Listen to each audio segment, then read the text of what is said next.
Hello, I'm Dr. Bridget Nash, and I'd like to welcome you to The Therapy Show, a podcast series that seeks to demystify mental health treatment. Today, I'm honored to welcome Deb Dana, who is a licensed clinical social worker and a leading expert in the field of using polyvagal theory in therapy. Deb Dana is a consultant for the Traumatic Stress Research Consortium in the Kinsey Institute, which is focused on using the lens of polyvagal theory to understand and resolve the impact of trauma. She is the author of the book, The Polyvagal Theory in Therapy, Clinical Applications of the Polyvagal Theory. And I encourage everyone to read her new book, Polyvagal Exercises for Safety and Connection, which will be released in April 2020. Deb, welcome to The Therapy Show. It is lovely to be here with you, Bridget. Thanks for having me. So can you start by telling us a little bit about your personal background and professional development that led you to your research in using polyvagal theory in therapy? Sure. As you said, I'm a licensed clinical social worker, and I've always been sort of a neuroscience nerd. I've always thought that therapists should understand the brains and bodies of our clients, since that's really what we're impacting when we're doing therapy. So when I read Steve Porges' book, Polyvagal Theory in Therapy, it was as if a missing piece of a puzzle had come into place for me, something I hadn't known I was missing until it came. And then there was that aha moment that said, oh, this is what I need to bring into my work with clients. And so from there, I was working with a group practice, and one of our goals was to bring speakers to Maine. I live in Maine, to create a neuroscience-informed clinical community. So we invited Steve and his wife, Sue Carter, to come and do a workshop for us. And I met Steve and learned more about understanding polyvagal theory, and was already starting to play around with how do I help clinicians bring this into practice, because we all agreed it is fascinating and important information. And then what do we do? So my passion took me to the what do we do with this to bring it into therapy. And it's sort of been a very fascinating adventure since that day. So how would you briefly explain how clinical therapists use polyvagal theory in therapy to someone who is a non-professional? So polyvagal theory really tells all of us how our nervous system, how our biology is organized, and how it really is this fundamental system of our biology that is moving us through the world, helping us navigate the world in whatever ways are needed in the moment. And so to help therapists or even non-therapists understand this is really to begin to look through the lens of the nervous system rather than through the cognitive stories that we tend to explain how we are engaging in the world, explain our relationships, our behaviors, our thoughts, our feelings. When we begin to look through the lens of the biology of the nervous system, we can look at the autonomic state that is the beginning point for all of those other things that are important to us, but flow from our biological response in the world. So it really is a very fascinating way to go beneath the feeling, beneath the behavior, go underneath the story to hear the story of your nervous system rather than the story that your brain has created. So when and how did you realize that using a polyvagal theory framework would be an effective form of therapeutic intervention? You know, I played around with how do you first understand what this is, what polyvagal theory is, and then how do you bring that to clients? And along the way to doing that, it became abundantly clear to me that polyvagal theory first is a theory for the therapist, for the clinician, because we have to be able to regulate our own nervous systems in order to offer that regulating energy to our clients. And this was a very, simple, not easy is the way I call it, way to really understand what am I doing with my nervous system that is then engaging my client's nervous system. The beginning point, I was offering workshops to therapists for what to do with your clients, and then took that step back and said, wait a minute, all of this first has to apply to us. And then once you understand it, as I like to say, from the inside out, then we can begin to think, so how do I then help my client understand their system from the inside out? And I like to say that when you work in a polyvagal informed way, you are becoming yourself and helping your clients become active operators of our nervous systems. That makes a lot of sense, especially for me as a therapist. Who would benefit from integrating a polyvagal theory approach in psychotherapy? That's a great question. I actually think anyone, anywhere benefits from understanding a polyvagal informed approach to living, to life, and especially to therapy, because we all have a nervous system. It is the common denominator in human experience. We have a nervous system that is the foundation for our lived experience. And so in its most basic way, all therapy is working with the nervous system. So to not understand this basic system, leave something out of the therapy process. If you understand the way the nervous system is organized and how to engage it in a way that is safe for the client and help the client then begin to work with their own nervous system, it makes any other model of therapy more effective. So it's as if polyvagal can be embedded in any of these other models. And when you start there and make this an explicit awareness, everything becomes a bit more powerful, I think. So what is the autonomic nervous system? So the autonomic nervous system is your parasympathetic and sympathetic systems combined to make what's called the autonomic nervous system. The lovely thing about polyvagal theory that Steve really discovered and developed in this theory that makes this different from the old way of understanding the autonomic nervous system is that parasympathetic, which used to be just called our rest and digest system, and sympathetic, fight and flight. What we now understand is that the parasympathetic, two distinct branches.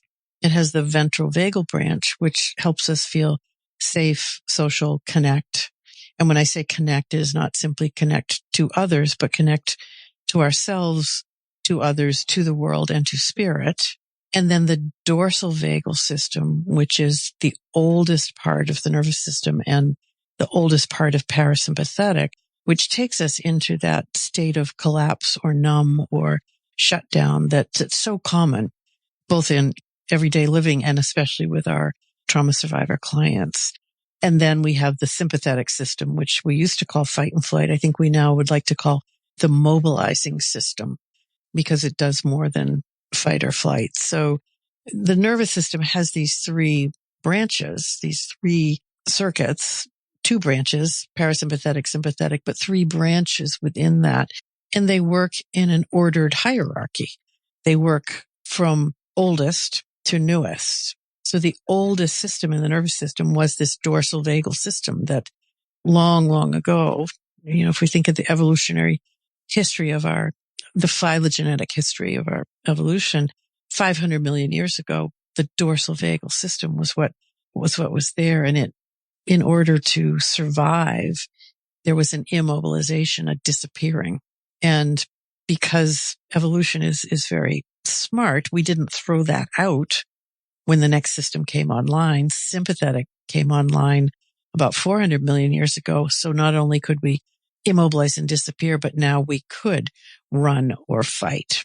And then the most recent system, 200 million years ago, this ventral vagal system, then allows us to use social communication and connection in order to manage negotiating relationships and negotiating the world. So you see, we have these three distinct patterns that are created over our evolutionary history and all still work in this mammalian system that we have now in present time. And we see flavors of this all the time. We see moments of disappearing, moments of mobilizing, and hopefully many moments of feeling safe and socially connected. So how does trauma affect an individual's nervous system? So the nervous system is a system that is shaped by our experience, by our experiences with others, by our experiences as we move through the world with the environment. So a traumatic environment, traumatic events begin to shape the nervous system towards protection rather than connection. We're hopefully built more towards moving into connection. And if we come into the world and are met with another regulated nervous system in a family that's fairly regulated in an environment that's safe enough, our nervous system begins to look towards connection. In the absence of those things, and when there are cues of danger rather than cues of safety, our system begins to shape towards protection out of survival, which makes perfect sense. So our trauma survivor clients and those of us who are still carrying unresolved trauma in our system, the nervous system is going to be really looking carefully at, is this safe in this moment or not? Which is that other organizing principle of polyvagal theory called neuroception. And neuroception is the way our bodies, through our autonomic nervous system, detect cues of safety or danger without benefit of our thinking brain. And so all of this is going on below the level of conscious awareness. And neuroception is reaching inside your body. So it's listening inside and then listening outside in the environment and listening to what's happening between you and other nervous systems. So these three streams of awareness are helping the nervous system be shaped towards connection or protection. So the trauma has an important impact on the nervous system. And the hopefulness about polyvagal theory is that the nervous system continues to be shaped by our lived experience every moment. So the way that a system has been shaped towards protection can be reshaped towards connection. Can you briefly describe the theory of hierarchy of response? So the autonomic nervous system was created in a hierarchical order, and we move through that pattern in predictable ways. As we talked about before, dorsal vagal collapse, numbing, some flavor of disappearing, becoming invisible is the oldest survival response to the bottom of the hierarchy. I use a ladder image to think about the hierarchy. So the very bottom of the ladder is this dorsal vagal place. And then as we climb up the ladder halfway, we come to sympathetic, the next system to come online, which gives us mobilizing energy. And in a survival response is fight and flight. And then if we climb to the top of the ladder, here's where we find the ventral vagal system, that system of safety and social connection and engagement. And what we see, and if we put it on the ladder, we can really get that flavor, is that I do believe that our autonomic nervous system has an inherent capacity and longing to be at the top of the ladder in ventral. Here's where we feel healthy, both psychologically and physically healthy at the top of the ladder in ventral. And then as we get challenged by daily experience, we move down the ladder a few rungs and we end up somewhere in sympathetic and hopefully can climb back up to ventral. That ventral sympathetic experience happens all the time in small ways. We don't fully go into fight or flight, but we feel the mobilizing energy of sympathetic and then come back to a little more ease. If we get to sympathetic and the challenge is too much, it overwhelms us, we then fall to the bottom of the ladder in dorsal.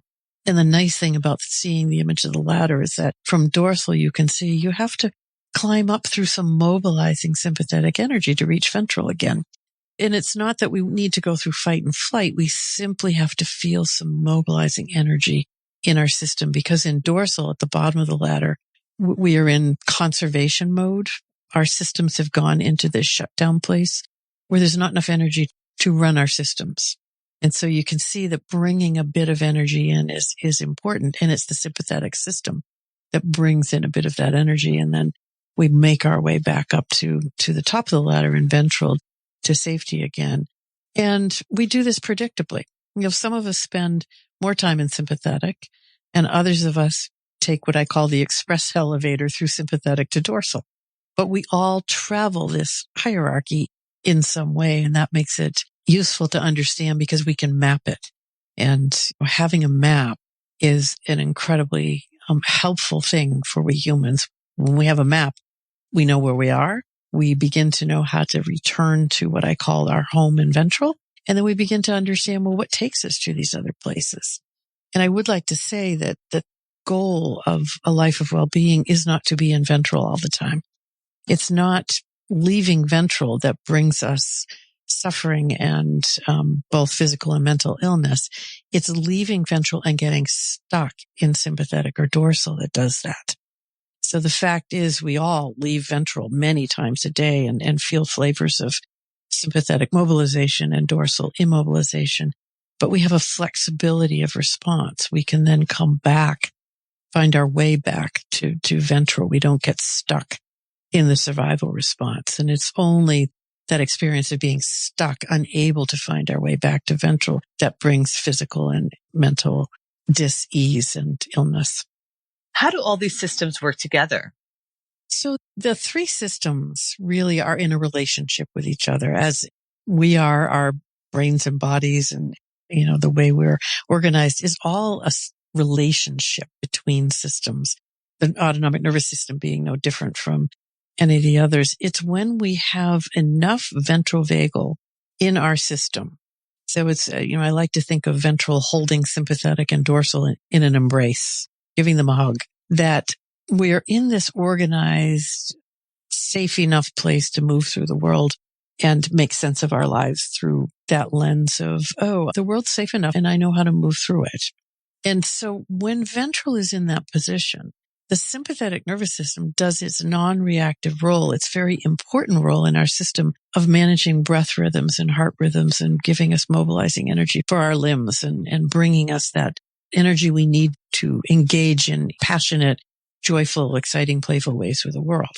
And dorsal in the background does its very important role of running our digestion in a healthy way. So you can see that as ventral is sort of overseeing the system, sympathetic and dorsal join in, and we have this system that's in healthy homeostasis.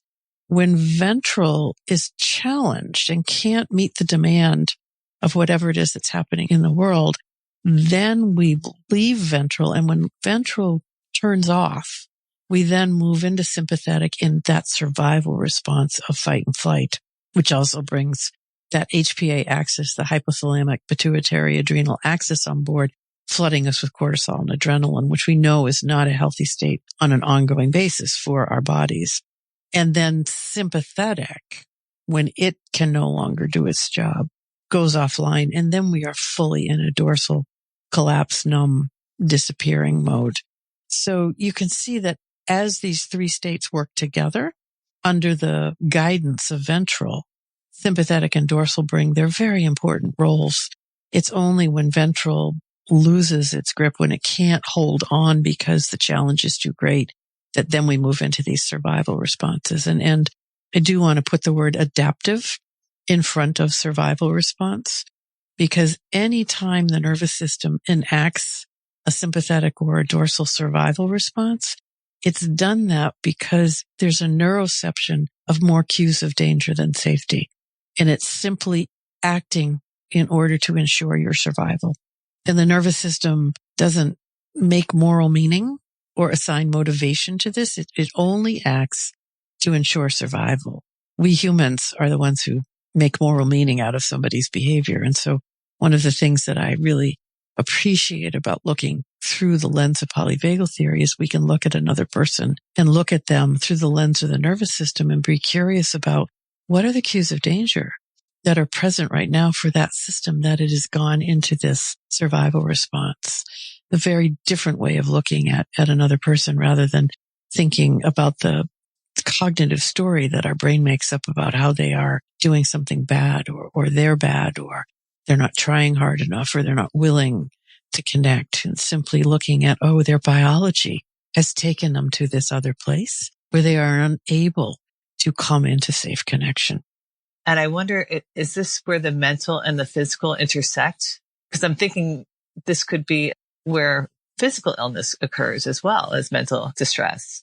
Yes, absolutely. A dysregulated nervous system brings a whole host of both mental distress, but also physical illness. And there's a lot of research going on about how a dysregulated nervous system then brings some of these chronic conditions and also the conditions that come and go. So again, both for physical and psychological well-being, it's this regulated nervous system, this ability to flexibly return to ventral that is the essential element, which doesn't mean that physical illness apart from the nervous system doesn't exist. But when I'm working with clients and they have physical conditions, when we can regulate the nervous system, it's always interesting to see how much of those physical symptoms then reduce or resolve and, what really is left then. So absolutely, the nervous system is this place, this system in our body that impacts both our psychological well-being and our physical well-being. So what happens when people form habitual patterns of action, disconnection, and engagement? We do form habitual response patterns because, I like to think that our autonomic nervous system takes in the information and then begins to be shaped in these ways.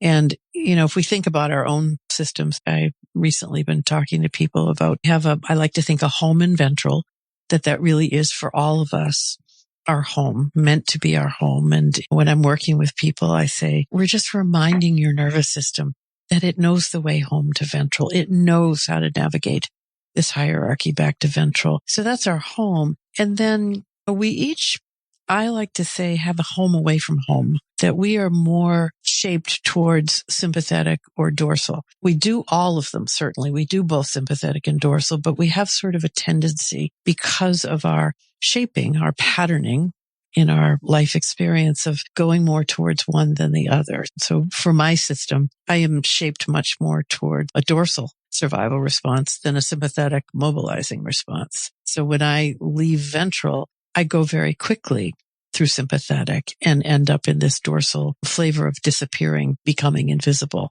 Other people are going to go to sympathetic and be much more in that mobilizing, big energy place as a survival response. And that's their home away from home. So, these habitual response patterns are fascinating to sort of map. Again, we come back to mapping. I think mapping is so important because as we begin to understand our own shaping and our own habitual response patterns and be able to begin to track them throughout the day, then we begin to see, it makes sense that here's what happens to me. And it makes sense that here's what happens to my partner. And then we can begin to have a different conversation. And I can begin to take some responsibility for reshaping my system because I've now discovered how it's been shaped. If it's all a mystery, if I don't understand why my nervous system takes me to these places and how I get there, then it's really difficult to repattern it. So understanding and mapping the responses is the first step towards them beginning to reshape, which then creates a new story about who I am and how I navigate the world. And I'm really starting to see how important it is for all therapists to understand how to bring this theory into all practice. Yeah, you do. You begin to see that, this is underneath anything we're doing. And I think especially to come back to that point that it's important for therapists to be able to understand their own system. Because in every moment, in every micro moment, our nervous system is having a conversation with our client's nervous system. And for us to understand what is the message we're sending in this moment is incredibly important because we want that communication to be one of welcome. And yet we're human and we move through these states all the time. And there are these micro moments when we move out of welcome into feeling a bit endangered or feeling a bit of that pushback with a client. And their nervous system picks that up immediately through neuroception. So all of this is this implicit experience that's going on. And when we can bring it into explicit awareness and have an explicit conversation about it, everything changes. So what are the phases of the polyvagal intervention that you developed? So the first thing is simply to do some psychoed with clients about, here is this amazing thing, this nervous system that really is this essential part of this vehicle you're driving through life, right? We have the brain, and I like to teach my clients about the basic parts of the brain and how they work. But the nervous system is really, for me, where it begins.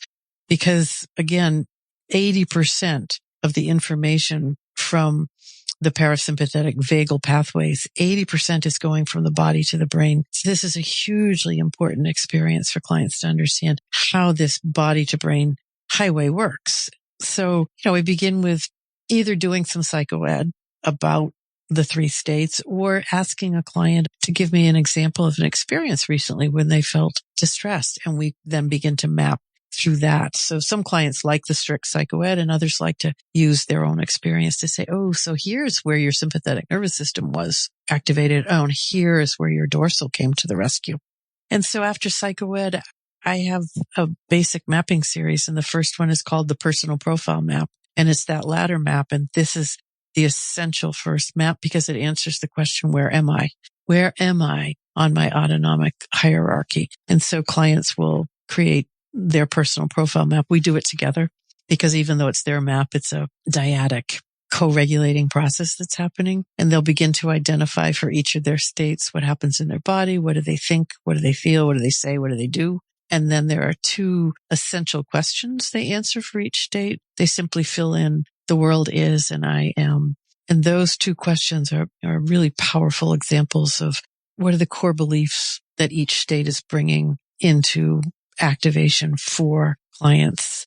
And again, therapists do these maps first for themselves so they get to understand their own system. And then once we have a map, we begin to work with the nervous system, because until my client can begin to have some regulation in their capacity to have at least what I call an anchor in ventral, so that we can safely listen to and explore the stories and the experiences of sympathetic and dorsal, we really can't do therapy. This is about finding enough ventral to be able to be with the stories that are held in the other states rather than be hijacked by them. So we take some time with the mapping. The first map is personal profile. The second map answers the question, how did I get here? And it's what I call the triggers and glimmers map. The triggers are what takes me to sympathetic and dorsal, and the glimmers are what are the things that happen that bring me some ventral.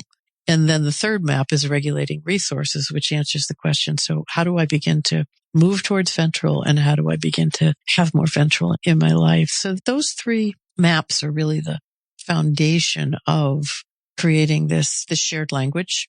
So we begin to talk this polyvagal language. We begin to look through the nervous system rather than looking through the lens of the cognitive story. And, in fact, when clients come to me in the beginning with a presenting problem, I ask them, would you be willing to put that problem over here on a shelf or on the table next to us just for a little while we get to know how your nervous system is helping you make it through each day? Because I know that even though that presenting problem is what's brought them to therapy, as they begin to understand how to regulate their nervous system, that presenting problem is going to be able to be worked with differently. It's going to look different.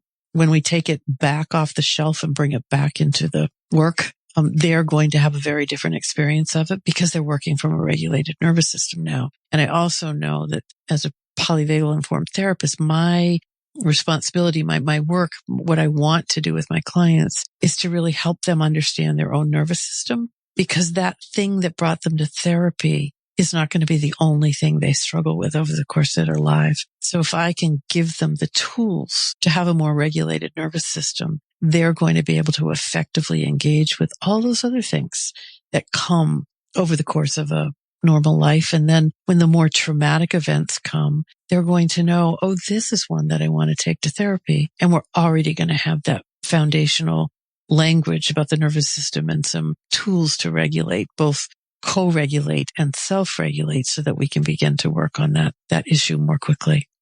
So can you describe how someone would use an autonomic mapping process to track autonomic response patterns? And why is that important?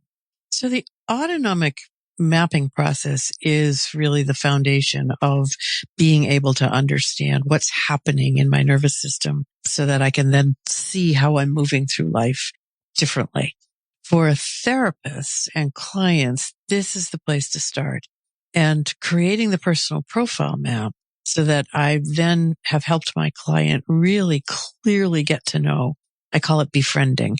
They've befriended their three states and see each state in the ways that it supports them, either in a survival response or in a regulated response as they move through the world. That then leads to this first practice that I call notice and name. And the question then becomes, where are you on your map right now? Name where you are. And then when we can do that, we turn towards. that state and listen for just a moment to what was the cue of danger or safety that just brought that to life? And what is that state trying to tell you in this moment?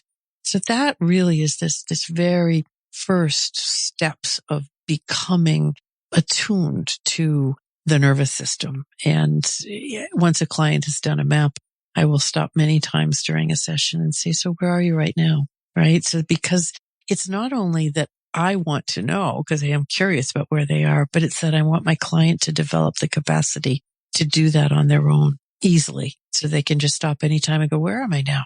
Because if I'm not in ventral or don't have an anchor in ventral, I'm in a survival response. And a survival response is not going to lead me into connection and problem solving and in a life of feeling some of that well-being we want. So again, it's that question of where am I? And the two guiding questions that I use both in my personal life, but in my professional work, the first is, what does my nervous system need in this moment to either stay in ventral or begin to find its way back to ventral? And when I can answer that and I'm found my anchor in ventral, then I look at the person across from me, whether it's a client or a partner or a friend or a child, and say, what does that nervous system need in this moment to find its way back to ventral so that we can then move through the world together in a way that is nourishing? And we can't answer those questions unless we know where our nervous systems are. Because from sympathetic, my nervous system needs to discharge some of this overwhelming energy safely. And from dorsal, my nervous system needs to bring in a bit of energy safely to begin to mobilize again. And then from ventral, my nervous system needs to figure out, how do I savor this place that I've come to find myself in is so nurturing for me. Sounds like a lot of modeling going on. Yeah, a polyvagal lens in therapy is really, it's a two-way conversation that's happening all the time. We know that the nervous systems are always in conversation and that implicit work is always there, but we can't do anything until we make it explicit. So my invitation for therapists who work this way is to really be transparent about their own nervous system. I will tell a client when I'm working, did you notice that my sympathetic nervous system just pulled me out for a moment, but now I'm back? And I can only do that if I can track my nervous system in these nuanced ways.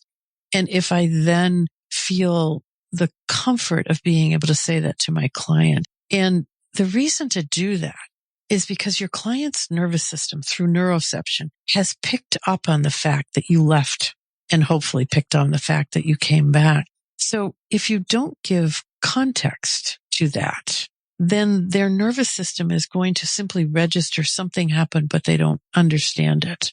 And I think that causes incredible problems, and especially for trauma survivors who have been told in their experiences often that what you see or what you feel isn't right. And so I'm simply saying, I just get pulled out for a moment and now I'm back.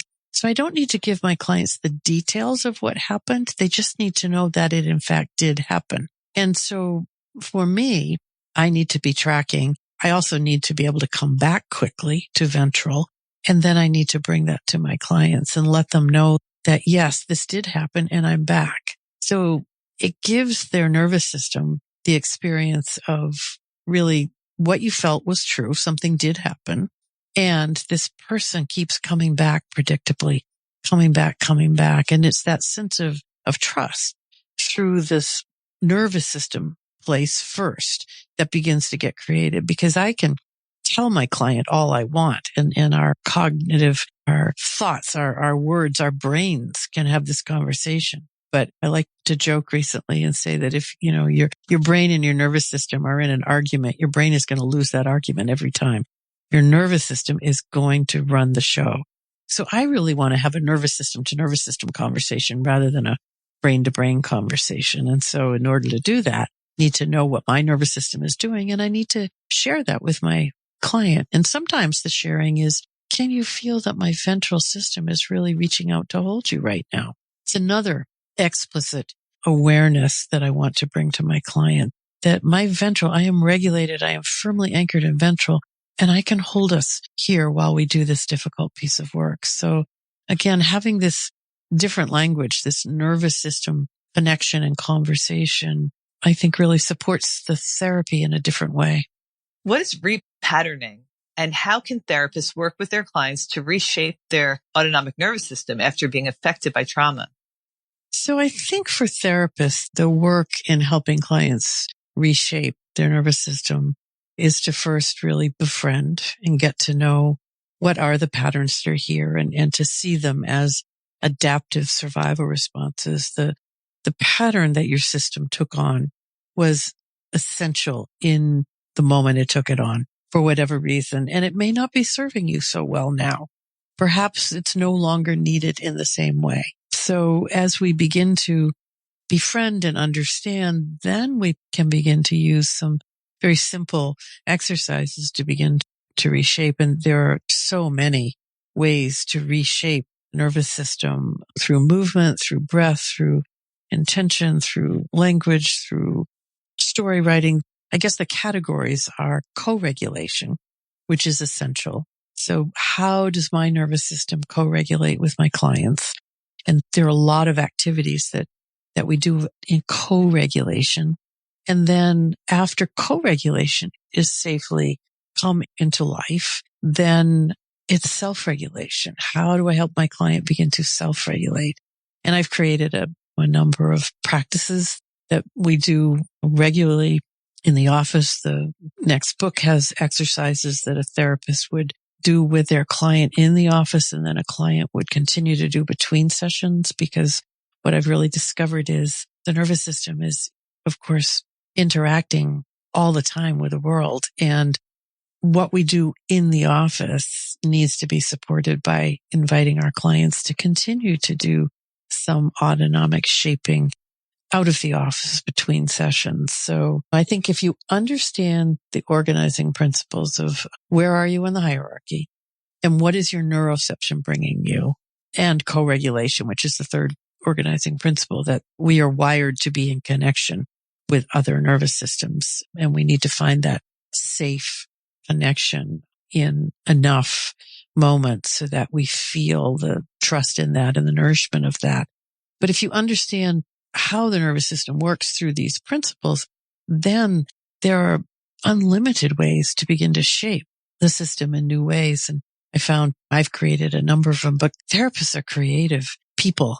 And with a client, you can find lots of ways to reshape. It's that moment of how do we bring more ventral? How do we keep coming back to ventral? And, in this cues of safety, cues of danger, it's really how do we make sure there are more cues of safety than cues of danger in this moment? Because then we can move forward. And I guess the thing I would like to say is that the nervous system takes in both. So we need to both be actively working to reduce or resolve the cues of danger, but we also have to help clients actively experience cues of safety. And those cues of safety are often with a pet, in nature, in the therapy office, with another person. These are all the ways the nervous system, again, wants to be safely anchored in the world. And as we begin to have more ways of being safely anchored in the world, even in micro moments, that's all we need, micro moments, the system begins to reshape. Because again, it's a system of shaping through experience, through the environment, through relationships. So as we begin to have more ventral vagal inspired connections, the system begins to shape itself more towards connection. Can you share a poignant example where polyvagal theory in therapy had a major impact in someone's life without sharing any identifying information, of course? I'll share more of a general experience that I've had, because I now get emails frequently from people around the world who have read the book and have done their first map. And that experience of doing the first map is often this light bulb moment for both therapists and clients that, oh my goodness, I understand myself in a new way. And when you see yourself through the nervous system, you let go of shame and self-criticism and blame. And that's the comment that I get so often from people I don't even know, who just say, oh, I can see this is my biology. This is not my intention or my making a bad choice or my being a bad person. That's the one I get most often. I'm not a bad person. I have a nervous system that's been shaped this way. And now I know why I responded in this way to that traumatic event. And that to me is the beginning of the path towards healing. I understand I am not bad for having this response. And now we can begin to work with shaping the system. My next question is, who is polyvagal theory in therapy not appropriate for? I'm starting to think it's appropriate, like you mentioned before, for everyone in therapy. But can you say if there's anyone that you would not recommend this theory for?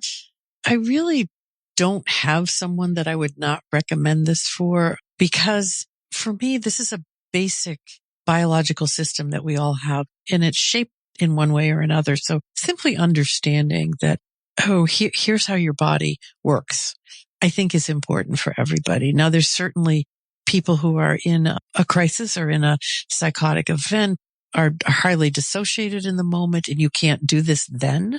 But I don't think that means you can't ever do it.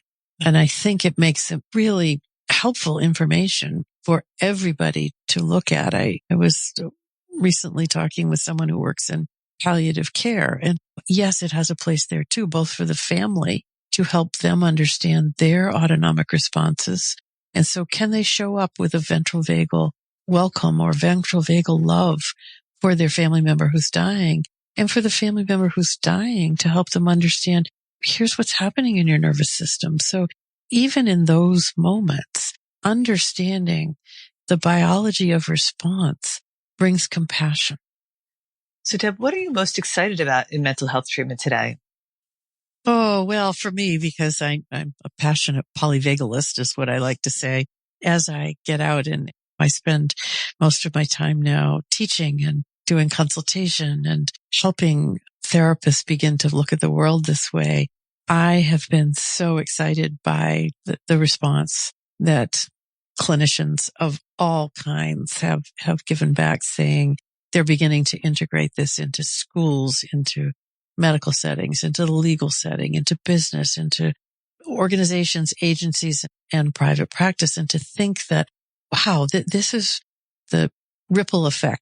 It's getting out there into the world. And I like to think we're going to change the world one nervous system at a time.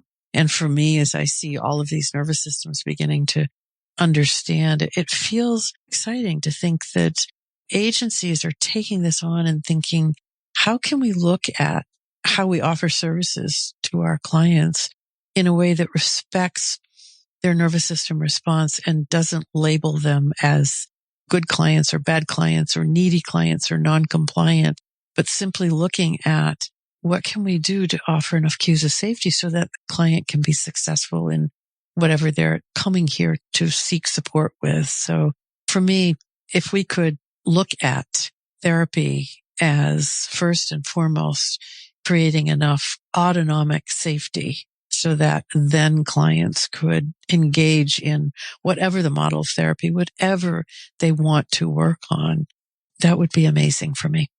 And I'd like to add that I'm very excited about how you were able to take Dr. Stephen Porges' work and really make it accessible for therapists, because I studied him a little bit, but I really feel like the more I listen, the more I understand. So I'm grateful for you and for Dr. Stephen Porges for bringing this to us. Yeah. Steve is a brilliant research scientist, and none of this would exist without his amazing, groundbreaking work in creating this new map, this updated map of the autonomic nervous system. And then I've been blessed to be able to translate his brilliant work into what feels like is easily applicable to my colleagues in working with clients. And it's a great joy to do this and to be able to collaborate with Steve. So yeah, thanks.